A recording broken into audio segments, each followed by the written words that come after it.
Up, Panthers Nation? We're back today with another video. This is the schedule prediction video for week 3. I told you it was coming. Here it is. We're at week 3. We've seen patterns. We've seen everything we need to see. The good, the bad, the ugly, everything. Now we can start looking at what we need to work on and what we need to keep doing right. And we're going to start with offensive tackle.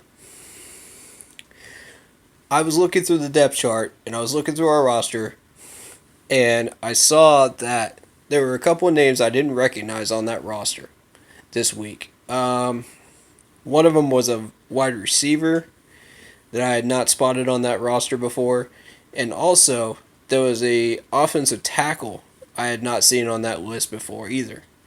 That is technically a guard from what people are telling me.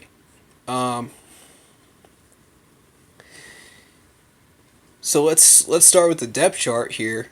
You got Darrell Williams starting at left tackle. Why? Why? Okay, first of all, you guys have heard me rant about Darrell Williams enough times this year that you know why I'm saying that word right now. You know why I'm questioning this. Because this makes 0 sense. That man should not even be sniffing the left side of the line, much less starting on it. He's a right guard. I don't know why he's listed as a tackle. I don't know. I don't care why he's listed as a tackle. He shouldn't even be there. We got Greg Little that we drafted. Sure, we need to coach him up. Sure, he needs to get, baptism by fire to get the starting job. Sure. I want him starting. I don't care. I don't care.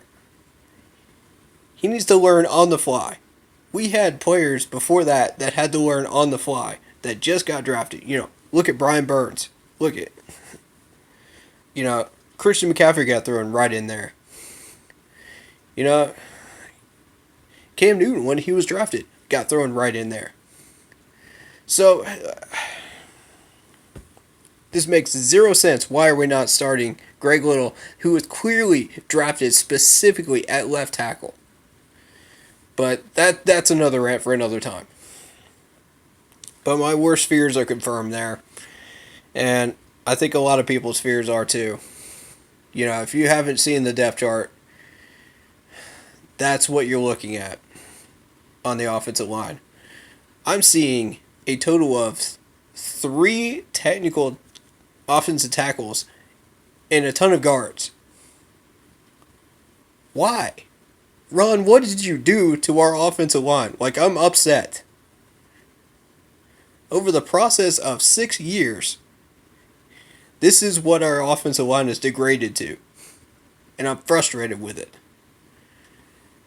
Yes, we've been getting by. Yes, we've gotten 6 wins last year. Yes, we got how many wins the year before that. But it doesn't matter. If we can't make the playoffs, what does it matter? Why are we not building up the line? And I could rant on that all day long. Just don't even get me started on that wind-up toy right there. Because that really, really frustrates me. Why we can't fix the line. Anyway, I have no idea who this wide receiver is that's wearing the number 11 right now. Y'all have to tell me in the comments because I have no idea who this is. I just saw his name today. And he was not on that roster 2 weeks ago. 2 or 3 weeks ago. So, y'all let me know who that is. And we'll go from there. But I'm pretty sure he's so far down on the depth chart it doesn't matter.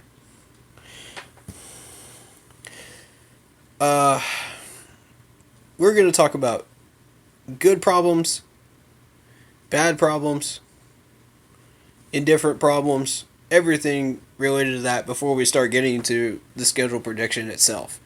Because I think it's important to note what your good things are, what your bad things are, and what you need to work on most. Before you start scheduling, predicting the next 3 games. Or the next 8 games. The next schedule prediction will be week 8, which is halfway through the season, and that's after the trading deadline. So,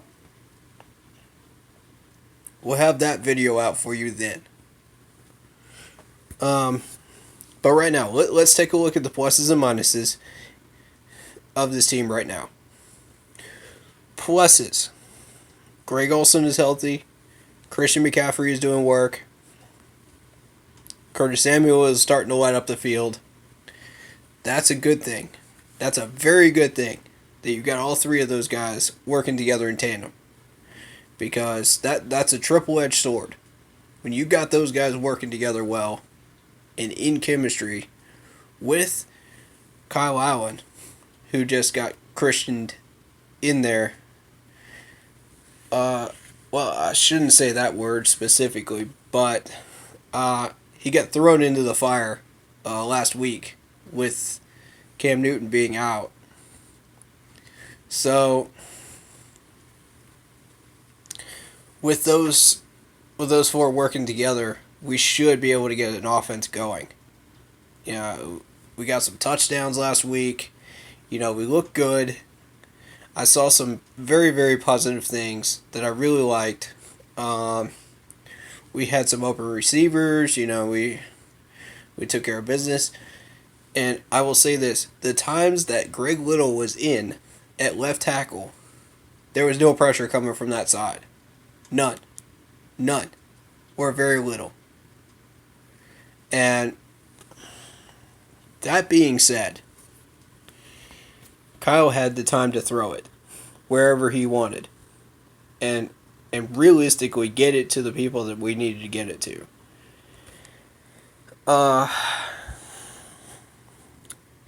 That being said, our pass protection has been a little bit weak. We can work on that. It is possible to work on that and get that fixed. But only after we see what Greg Little could do starting an entire game, all 4 quarters. Then, and only then, after about 3 games, we see exactly what else we need to fix on our offensive line. You know, Trey Turner being out actually did help us in that Darrell Williams moved back over to right guard to take his rightful spot, where he was drafted, by the way.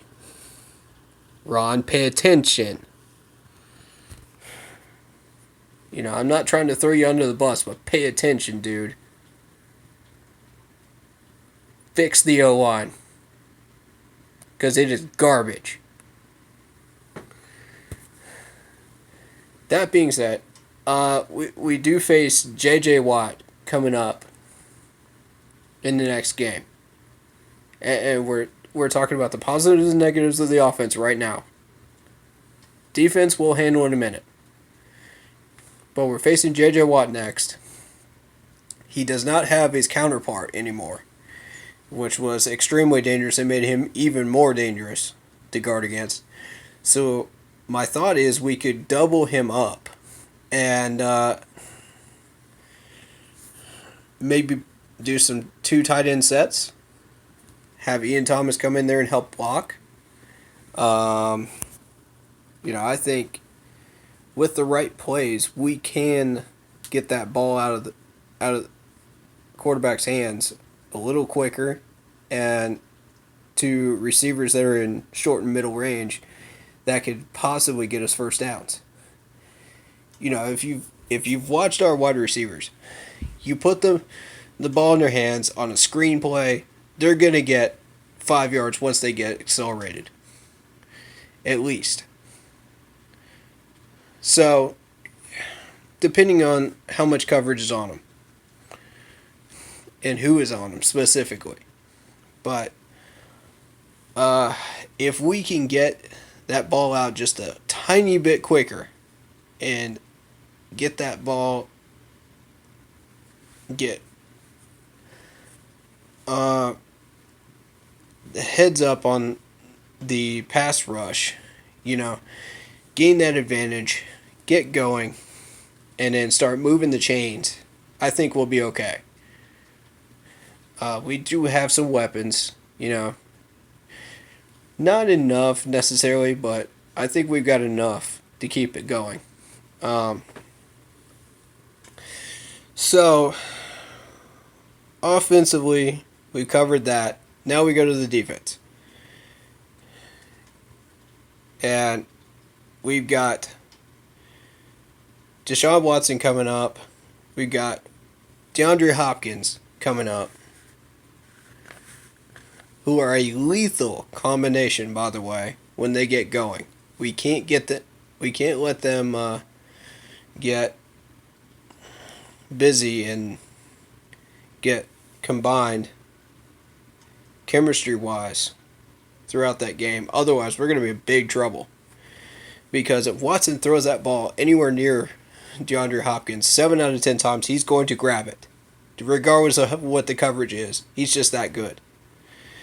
And I think, the only thing that's probably going to save us is pass breakups.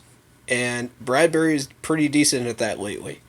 So I think that may lower that ratio down to 5 out of 10. But that's still a pretty big ratio, of passes that he's going to grab. He's pretty good at 50-50 balls too. So you have to count that in, as well as, his hands are very, very good. He's got speed. He can beat you down the field. He's just an all-around very, very talented player.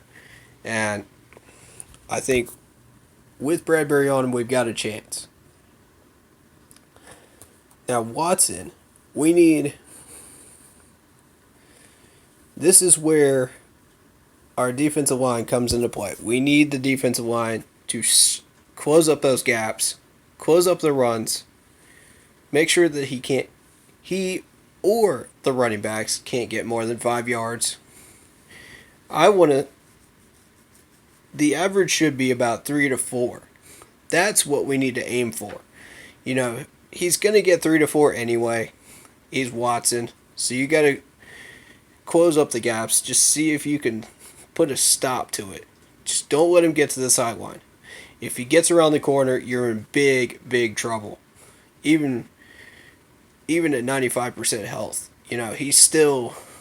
Watson is still very, very scary running the ball. We can't give him these wide open gaps to run circles around our linebackers in the middle of the field. That frustrated me as well. We're already weak to the draw. We're already weak to the ISO play. I've said this multiple times. We still are. We still didn't stop them. I saw multiple times where the Cardinals just got 5 yards of pop on us. Just run it up the middle. Just boom, boom, boom.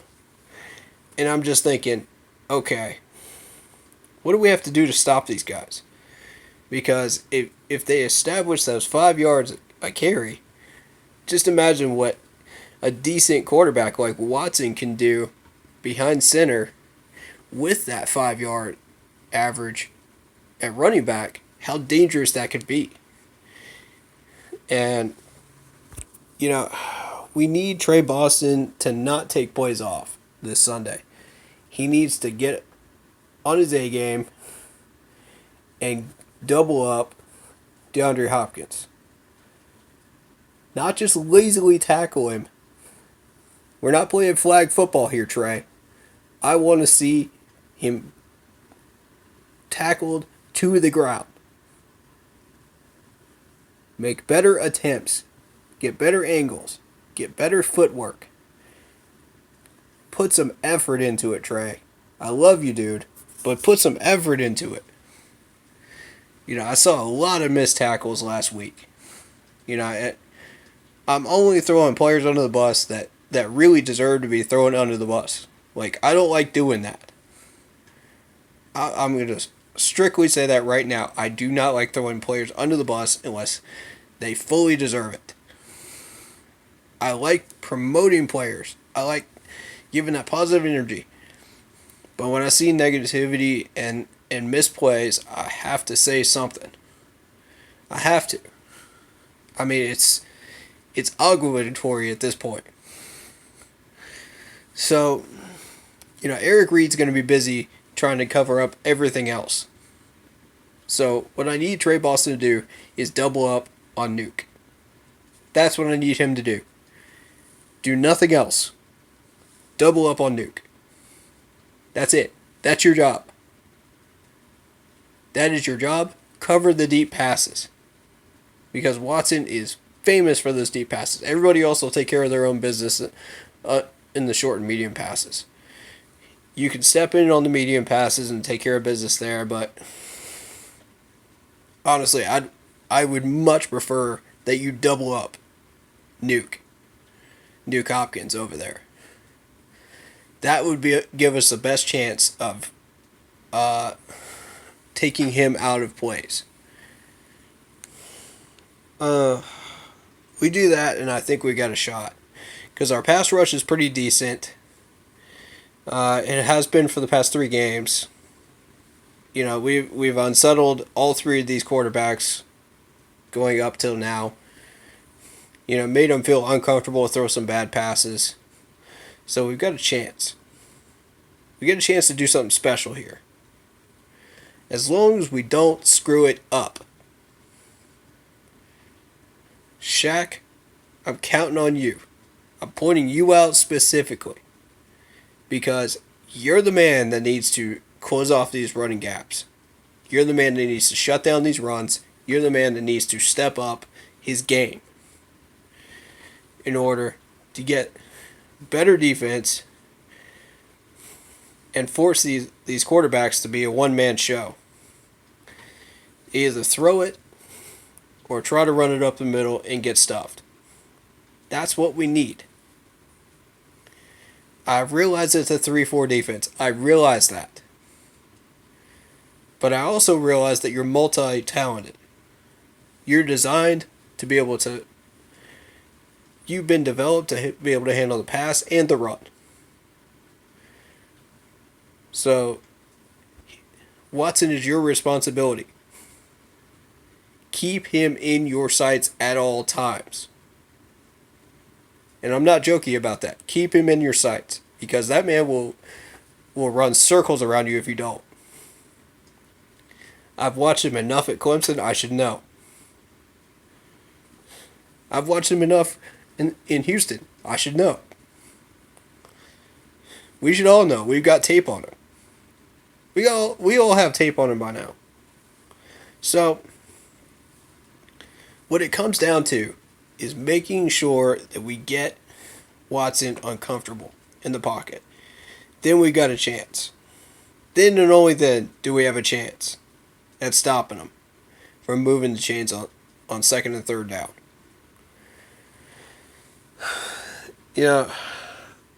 I watched a lot of Watson's tapes from Clemson. Well, I shouldn't say tapes, I should say games from when he was at Clemson.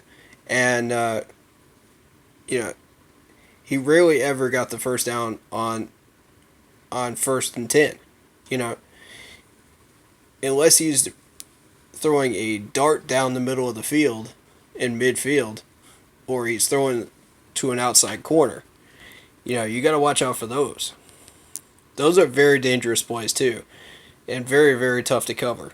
So, Dante, I'm looking at you.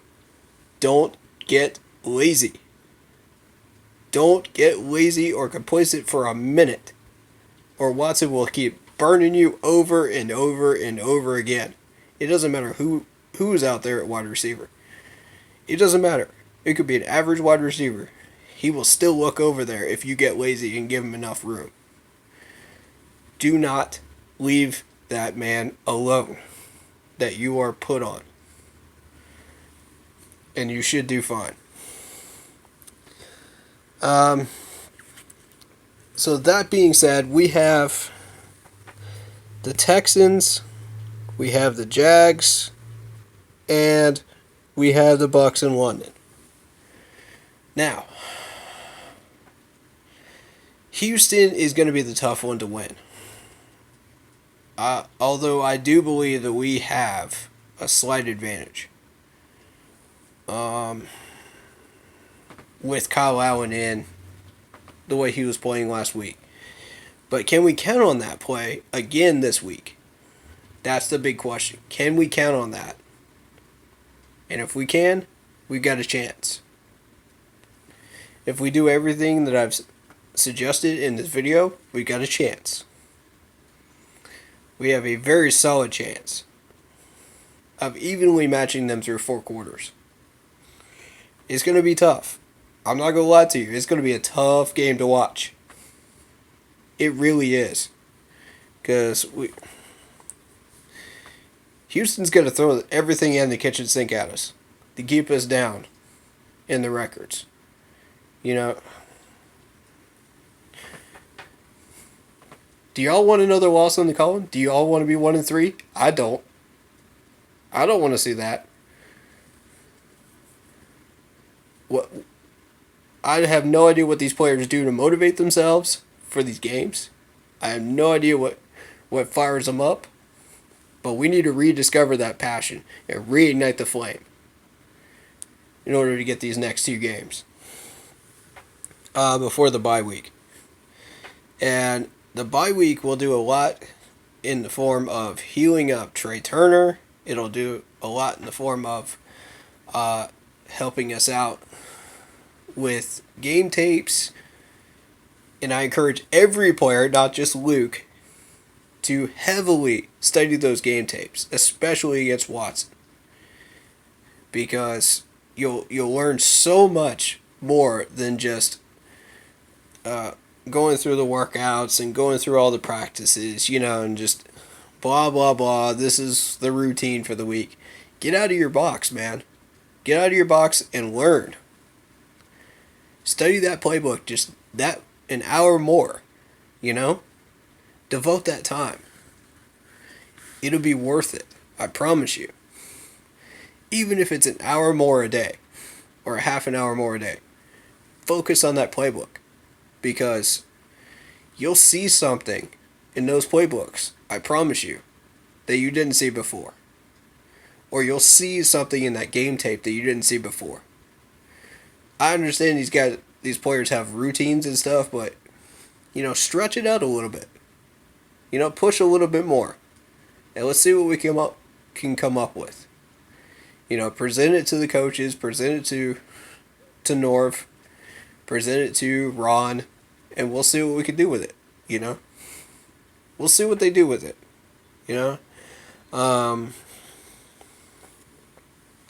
There's obviously no guarantees that we're going to be able to do anything with that info, but you never know.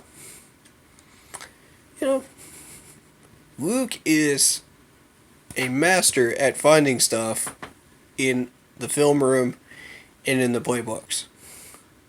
Follow his example, and you'll do well.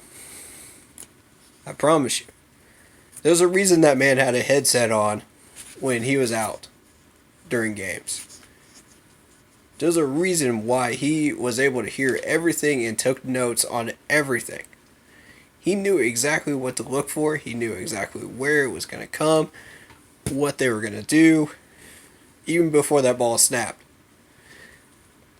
If you become a steward of the game, like Luke, and I'm talking specifically to the players right now, you'll learn so much about how to improve your game as well. And now I'm starting to sound like an infomercial, but still. So, the Jaguars, I think, is a winnable game. Then you got the Bucs in London, which I think is a winnable game.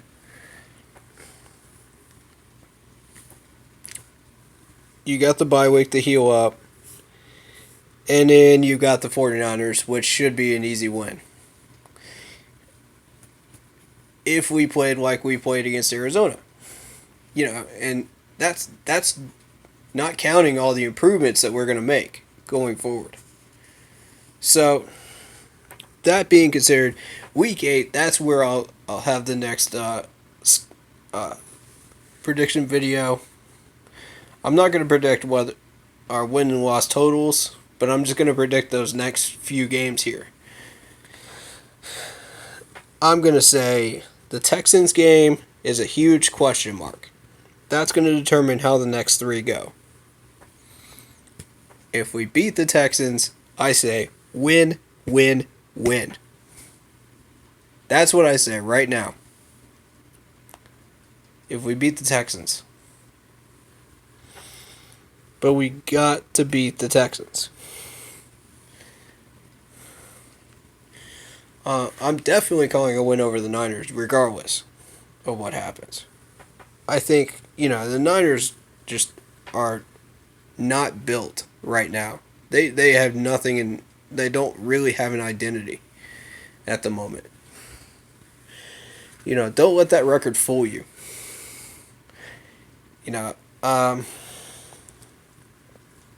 There's a lot of strange records out there that just shouldn't be there, because of backup quarterbacks and this and that and the other. But, I don't feel like the Niners have the weaponry to battle ours at this point going forward. Neither do the Jags. The Jags have some weapons, but I don't think it's going to be enough to battle us. The Bucks, we already saw the first result, so we should be seeing a win in London. That's what I'm hoping for. It's Effie's hometown. He came from what? London? Somewhere over there. I forget what town. Y'all tell me in the comments below, because I'm not sure. But that's his home area that he came from. So, we're going to have some loyal Panthers fans in London. The Roaring Riot's already getting started, getting people set up for travel packages and stuff like that. So, I'm excited for that. I'm just generally excited to see our team go to London and get those crowds excited over there in London that wouldn't normally get a chance to see us. So that's really, really cool.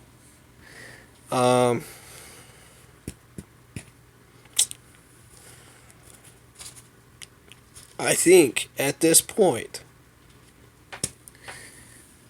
we're still on track for 9 wins. But we got to pick up the pace. And it starts this Sunday, tomorrow, against the Texans. It's got to start tomorrow. Or not at all.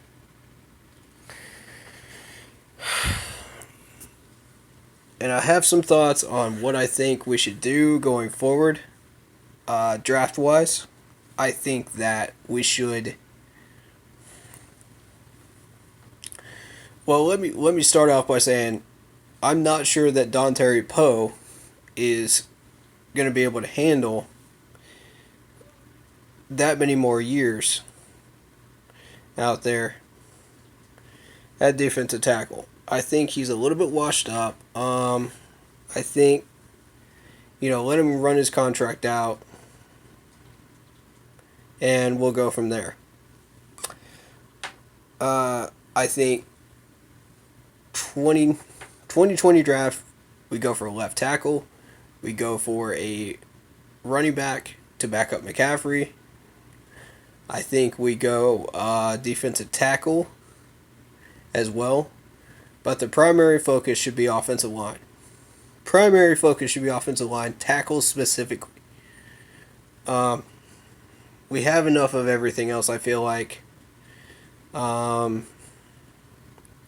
If we feel confident with Will Grier, I don't feel the need to go for another quarterback right now until we know whether Cam is going to be healthy enough to continue. Once he gets back to 90% health. How is he going to perform once he gets back on the field? We'll know then what we want to do as far as quarterback drafting. So, 2019, we're already looking at a rough estimate of what we're going to need And I do recommend diving into the free agent list. I don't know how much cap space we have at the moment, but we do need to start looking into left tackles because the fact that we have a right guard and a one left tackle in the left tackle spot in the depth chart is not enough at this point. I would send probably that wide receiver that I didn't know the name of down to practice squad, probably cut somebody off the practice squad that we don't need, and pick up a left tackle, a veteran left tackle. That's what I would suggest that we do. I know management's not going to do that, but that's what I would suggest that we do at this point going forward. And just have some depth for Greg Little, or start that person that we pick up in free agent list, so that we can have some experience on the roster at left tackle. Even if it's just for a year, that's fine. 1 year contract, I'm cool with it. As long as we get Greg Little set up so that we can draft another left tackle behind him in the 2020 draft.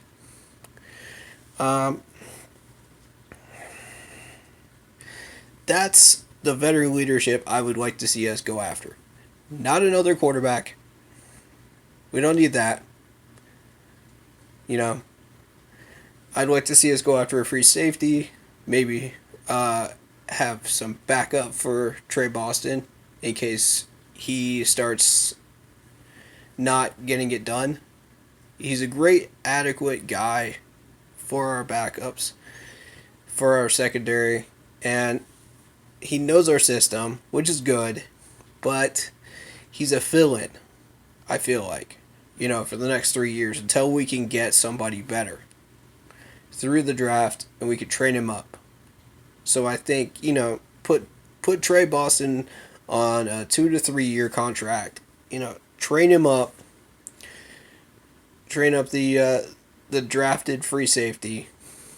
Have him set up to go. And then when Trey Boston's ready to retire or his contract runs out after the 2 to 3 years, that's when you get rid of him. That's what I feel like needs to happen. I want to know your thoughts on this. What do you think we should do? What do you think our schedule is going to look like?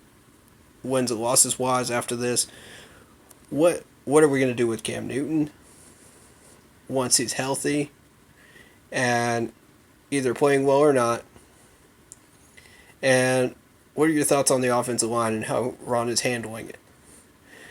Please do drop your comments down below. I'd love to hear them. I'd love to see what you think. Hit that like button, hit that subscribe button, hit that bell so you don't miss any new content. And if you are new, I appreciate you. Welcome.